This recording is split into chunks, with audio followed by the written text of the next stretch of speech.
City Garden.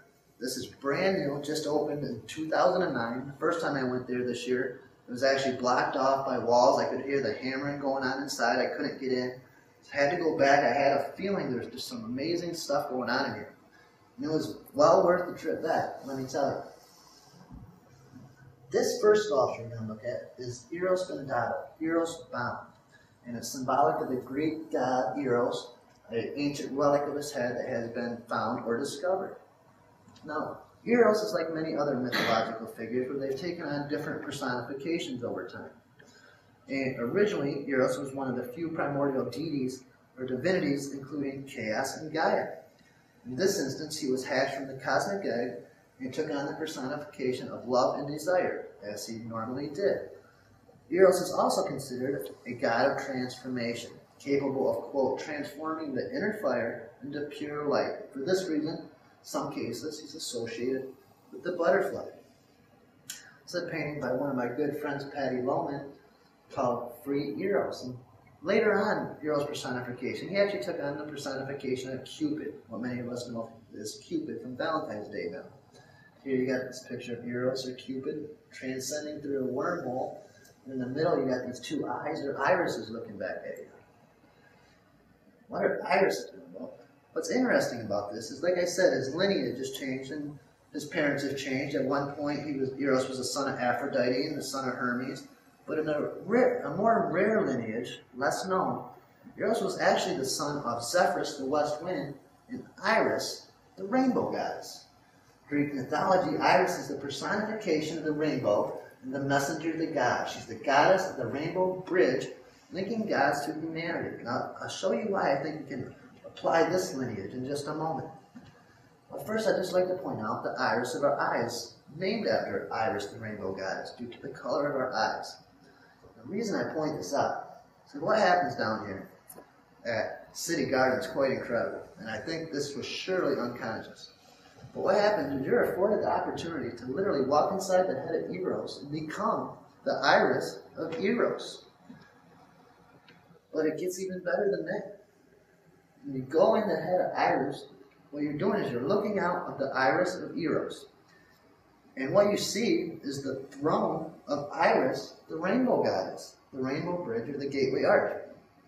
Even better, not only are you looking out the iris of Eros, back at the throne of Iris, the rainbow goddess, who created the gateway arch back there?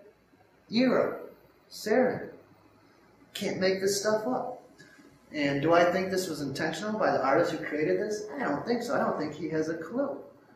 But it's as if the symbolism is just emerging in the right place at the right time, over and over again.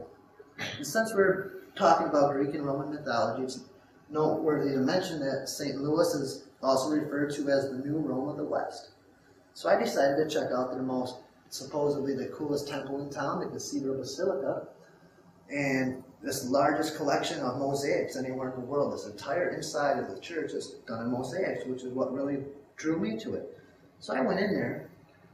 I was amazed when I walked in there, and hung above the rose window in a giant golden archway is Jesus in the rainbow ring with a starboard or a stargate directly behind his head.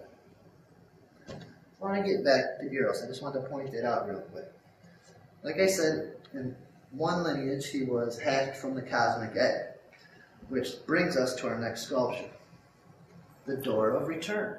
Once again, I love the names of these things. They're named in the recognition of transformation. And then they'll tell you what's going on, either written in stone next to the monument or sometimes in the brochure.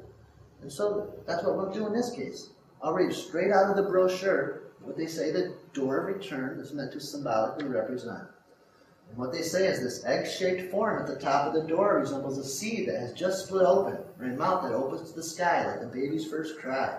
Artist Ken Yasuda has left the answer deliberately ambiguous, leading us to think about time and space. Life and death, the past and present, and when we pass through the door, what's the place we're returning to? Once again, they're talking about time and space and passing through these doorways, over and over again. And, here's the Door of Return in action. Look at this little little boy in pure wonder and pure awe, almost as if he recognizes this door.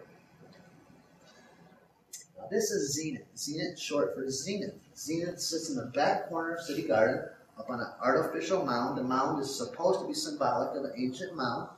And on the back of this horse-like figure, you have a small stiletted dodecahedron.